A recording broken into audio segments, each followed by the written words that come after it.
জলপরি এবং নাগরাজ প্রতিদিন নদীর ধারে দেখা করত। এইভাবে তাদের দুজনের মধ্যে এক গভীর বন্ধুত্বের সম্পর্ক তৈরি হয়। দুজনে মিলে প্রতিদিন অনেক অনেক গল্প করত।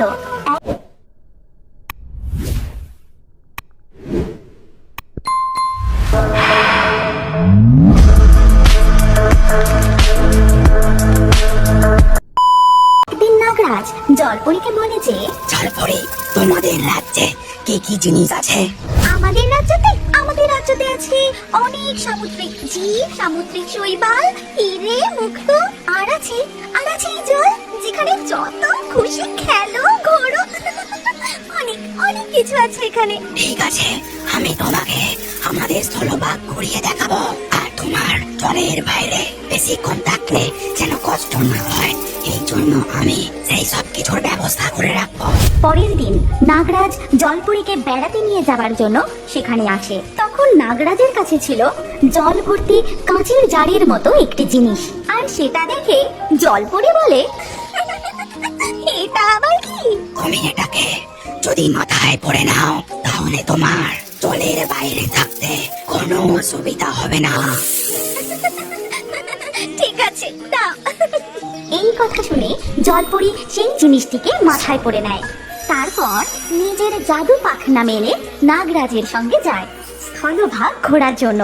কিন্তু যাওয়ার সময় তার পাশ দিয়ে একটি গাড়ি জোরে চালিয়ে বেরিয়ে যায়। ঠিক তখনই জলপরীর গায়ে কাদা ছিটকে লাগে। ছি, আমার পুরো পোশাকে ময়লা লেগে গেল। এখানে কি নোংরা! চিন্তা করো না, আমার বাড়িতে গিয়ে পরিষ্কার করে দেব। এখন আগে যাই, চলো। কিন্তু কিছু দূর যাওয়ার পরেই জলপরী দেখে যে একটা বড় ফ্যাক্টরি থেকে প্রচুর পরিমাণে কালো ধোঁয়া বেরোচ্ছে। ছি, কত কালো ধোঁয়া! তোমরা নিঃশ্বাস কি করে নাও? তোমাদের কষ্ট হয় না? কষ্ট তো হয়, কিন্তু কি করব? এবার আমার বাড়ি চলো। তোমার খিদে পেয়েছে হয়তো, আর পরিষ্কারও তো করতে হবে। ঠিক আছে, চলো। তারপর জলপরী নাগরাজের সাথে তার বাড়িতে যায়। বাড়িতে যাওয়ার পর নাগরাজ জলপরীর জন্য এক থালা খাবার সাজিয়ে নিয়ে আসে। সেই সব খাবার দেখে জলপরী বলে, এই সব কি খাবার?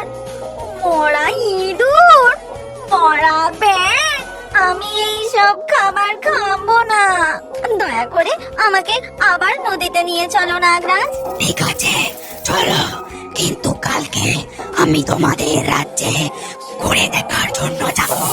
নিশ্চয়ই নাগরাজ, তুমি অবশ্যই এসো। পরের দিন সকাল বেলায় নাগরাজ জলপরীর সঙ্গে যায় তার রাজ্য ঘুরে দেখার জন্য।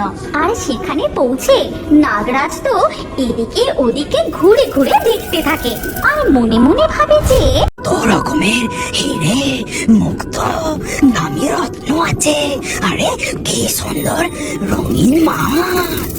তারপর সে জলপরীর মহলে গিয়ে পৌঁছায়। বাহ বাহ বাহ, কত শান্তি এখানে! আমি যদি এখানে থাকতে পারতাম কি না ভালো হতো। যদি আমি জলপরীর সঙ্গে বিয়ে করে নি, এই সব কিছু তাহলে আমার হয়ে যাবে, আর আমি এখানে থাকতেও পারবো। তখন জলপরী নাগরাজকে অনেক ধরনের সুস্বাদু খাবার পরিবেশন করে। এই নাও নাগরাজ, একটু কিছু খেয়ে নাও। জলপরি, আমি তোমাকে কিছু কথা বলতে চাই। যদি তুমি রাজি হও, তাহলে আমি তোমার সঙ্গে বিয়ে করতে চাই। তুমি তো আমার বন্ধু। না, আমি তোমাকে বিয়ে করতে পারি না, এটা একেবারেই অসম্ভব। কিন্তু নাগরাজের লোভ এত বেড়ে গিয়েছিল যে তার মাথা কাজ করাই বন্ধ করে দিয়েছিল। তখন সে রেগে গিয়ে বলে, জলপরি, তুমি ভুলে যাচ্ছ আমি নাগরাজ, আর আমি তোমাকে এক্ষুনি আমার বিষ দিয়ে মেরে ফেলতে পারি, আর এই রাজ্য আমার হয়ে যাবে। এই কথা শুনে জলপরী সেখান থেকে পালিয়ে যায়। কিন্তু নাগরাজও তার পিছু নিয়ে সেদিকেই যেতে থাকে। এইভাবে জলপরী পালাতে পালাতে আরেক নগরীতে এসে পৌঁছায়। আর সেখানে পৌঁছে সে দেখতে পায় যে অনেক সিহস আর মাছেদের মাঝে বসে আছে জলকুমার। আর জলপরীকে এমন চিন্তিত এবং বিধ্বস্ত অবস্থায় দেখে জলকুমার জিজ্ঞাসা করেন, কি হয়েছে জলপরি? তোমাকে এত চিন্তিত দেখাচ্ছে কেন? আপনি কে? আমি হলাম মৎস্য রাজকুমার। আপনি আমার রাজ্যে এসে উপস্থিত হয়েছেন। প্রথমে শান্ত হন আর বলুন আপনার কি সাহায্য করতে পারি। দয়া করে আমাকে বাঁচান মৎস্য রাজকুমার। নাগরাজ আমার বন্ধু ছিল, কিন্তু এখন ও লোভে পড়ে আমাকে বিয়ে করতে চায়, আর আমি রাজি না হওয়াতে আমাকেই মারার জন্য ও আমার পিছু নিয়েছে। চিন্তা করবেন না জলপরি, আমি দেখছি। তখন সেখানে নাগরাজ এসে উপস্থিত হয়, আর তাকে দেখা মাত্রই জলকুমার সি হর্সদের আদেশ দেন যে আমার সিহর সৈন্যরা আক্রমণ করো। তারপর সকল সি হর্স সৈন্যরা নাগরাজের দিকে এগোতে থাকে, আর সেটা দেখে নাগরাজ বলে, ঠিক আছে, আমি চলে যাচ্ছি, কিন্তু এর বদলা আমি অবশ্যই নেব। এই কথা বলে নাগরাজ সেখান থেকে চলে যায়। কিন্তু পরের দিন আবারও নাগরাজ জলকুমারের রাজ্যে এসে উপস্থিত হয়, আর একটা পাথরের পিছনে লুকিয়ে পড়ে। তারপর সে হঠাৎ করেই আক্রমণ শুরু করে দেয়। জলের মধ্যে এত বিষ ছড়িয়ে দেয় যে সকল সি হর্স একে একে মারা যায়। আর এটা দেখে জলকুমার তো খুব রেগে যায়, কিন্তু নাগরাজ খুব হাসতে থাকে। এবার কি হবে মৎস্য রাজকুমার? তারা শয়তান নাগরাজ, দেখ আমি এক্ষুনি তোর হাল কি করছি। তারপর জলকুমার একটি শাঁখ তুলে নেন এবং সেই শাঁখটি বাজাতে শুরু করেন। তখন সেখানে আসে ইলেকট্রিক রে মাছ। আদেশ করুন রাজকুমার। এই নাগরাজকে শাস্তি দাও, এর লোভে পড়ে আমাদের অনেক ক্ষতি করে দিয়েছে।